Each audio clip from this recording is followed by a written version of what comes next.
We'll be reading the last chapter, chapter 4 of the Communist Manifesto today.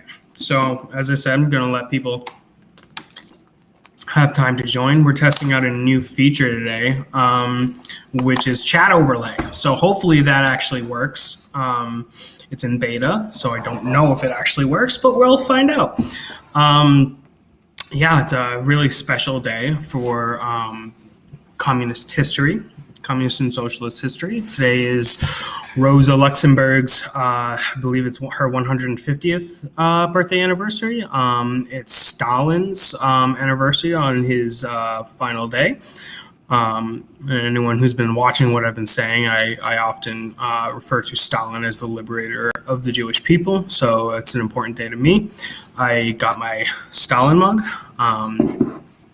delivered yesterday, so that was actually intentional, a little bit of unintentional rather, a little bit of serendipity going on there.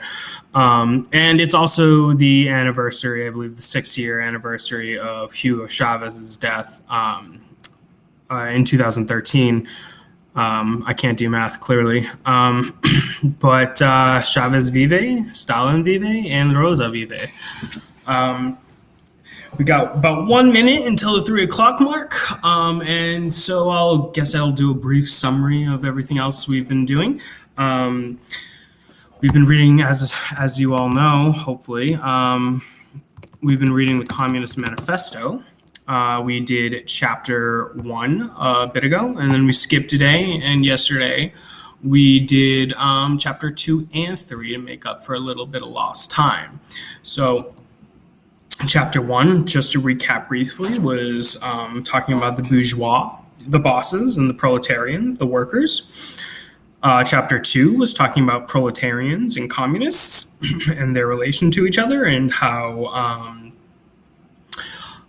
communists will always represent the working class, and how that is their first and foremost objective. Socialist and communist literature was in chapter 3, where we talked about sort of false revolutionaries who try to, sucker people in by using revolutionary rhetoric to convince them to not be revolutionaries, essentially, sort of like how AOC or Bernie Sanders or even Leon Trotsky sort of sheepdogged people into being counter-revolutionaries. And, which isn't to say that I hate Bernie Sanders or I hate AOC, but they're not real revolutionaries, right? They lack a lot, and they're not calling people into the streets to fight for, healthcare or the 15-hour minimum wage. You're not forcing the vote. You're not countering Manchin's stubbornness in the Senate with, their own form of stubbornness and holding up the vote. So these people are not real revolutionaries, and that's sort of what we were getting at in chapter 3. So it is 3:01 now, and I feel comfortable with starting. I can't do math. Why do you believe in communism? Can't do math. Why do I believe in communism? Because I believe in the liberation of the working class. Yes. Okay, so again, it's best to tag me on Twitter. I will do my best to go back and look at my comments once in a while. If they're stupid comments, I'm going to ignore them or insult you. So let's see. Chapter 4, Positions of the Communists in Relation to the Various Existing Opposition Parties. Section 2 has made clear that the relation of the Communists to the existing working class parties, such as the Chartists in England and the agrarian reformers in America. Communists fight for the attainment of the immediate aims for the enforcement of monetary interests of the working class. But in the movement of the present, they also represent and take care of the future of that movement. In France, the communists ally with the Social Democrats against the conservative and radical bourgeoisie, reserving, however, the right to take up critical position in regard to phases and illusions traditionally handed down from the Great Revolution. In Switzerland, they support radicals without losing sight of the fact that this party consists.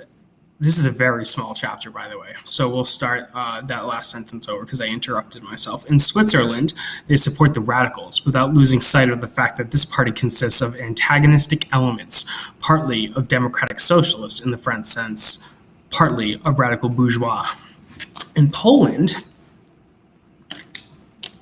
they support the party that insists on the agrarian revolution as the prime condition for the national emancipation. That party, which fomented the insurrection of Krakow in 1846. In Germany, they fight the bourgeoisie wherever it acts in a revolutionary way against the absolute monarchy, the feudal squirearchy, and the petty bourgeoisie. But they never cease for a single instant to instill into the working class the clearest possible recognition of hostile antagonism between bourgeoisie and proletariat. In order that the German workers may straightway use as many weapons against the bourgeoisie, the social and political conditions that the bourgeoisie must necessarily introduce, along with its supremacy, and in order that after the fall of the reactionary classes in Germany, the fight against the bourgeoisie itself may immediately begin. And the communists turn their attention chiefly to Germany because the country is on the eve of bourgeois revolution that is bound to be carried out under more advanced conditions of European civilization and with a much more developed proletariat than that of England was in the 17th and France in the 18th century. And because of the bourgeois revolution in Germany will be but a prelude to an immediately following proletarian revolution. In short, communists everywhere support every revolutionary movement against the existing social and political order of things. In all of these movements, they bring to the front as a leading question in each the property question, no matter what its degree of development at the time.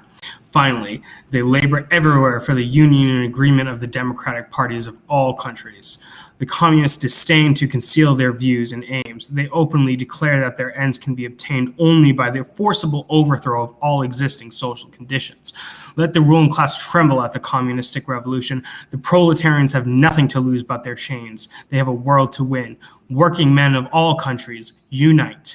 And that is actually the entirety of the 4th chapter of the Communist Manifesto.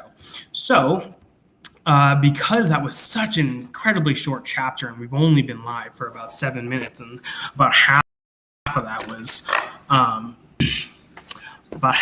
that was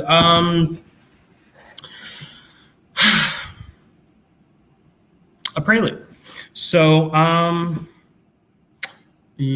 why don't we start with Surveillance Valley? The Secret Military History of the Internet by Yasha Levine. I'm going to go end the stream real quick. I'm going to come back in just a moment and with a retitled stream so that across all platforms I have separate, I've broken apart these two sections, right? Okay, so we will be right back.